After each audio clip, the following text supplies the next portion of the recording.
UFC 313 goes down Saturday night. Here's the last minute predictions. We will only cover the main event and the co-main event. So starting with Justin Gaethje versus Rafael Fiziev 2. I think this is going to be a very good fight. It's going to be just like the first fight. They're going to throw down. I have a feeling Justin Gaethje, I don't trust his chin anymore. After that Max Holloway knockout, I don't know. Because the first fight was very close. People act like Justin destroyed Fiziev, but that's not what happened. I do think Gaethje won the first fight, but there was an argument for Fiziev to actually have won that fight because the first round 100% went to Fiziev, and the second round was a round where it could have gone either way. And I don't think Gaethje would have gotten much better after that knockout loss by Max Holloway. So I'm not getting a good feeling about Gaethje. So I'm going to go with Fiziev. And I think in this second fight, I have a feeling that Fiziev might actually finish him. So I'm going by a TKO, but I'm not going to say a specific round, maybe second round, but I do think he's going to finish him, and ultimately he will win.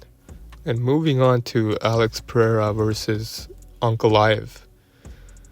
This is the hardest fight to pick, honestly. Hardest fight this year, at least, to pick. It's not because they're very evenly matched. I have a feeling that it completely depends on how Ankalaev chooses to approach this fight. Because he's been saying that how he's going to stand with Alex. And if you look at his fights, he does initially stand with everyone he fights.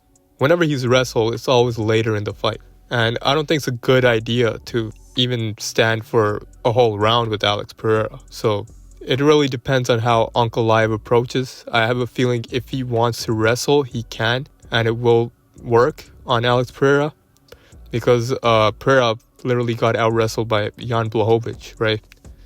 So I have a feeling that Ankalaev should win this fight. Ankalaev should be game. He should have the common sense to not stand with Alex Pereira. But the reason the odds are so close is because Alex Pereira always has that puncher's chance, and Ankalaev is being very iffy about what he's going to do, how he's going to approach the fight. So I'm going to go with Ankalaev by decision. And that's all we're going to cover. We only cover the fights that people care about. And of course, I'm excited for the undercard as well. Don't call me a casual, but I'm only going to cover the fights that people are actually going to want to know my picks on. So this is all we're going to do for every card. This is what we're going to do. We're only going to pick the fights that people care about. We're not going to waste time. And so these are my predictions for the co-main event and the main event. Let us know in the comments.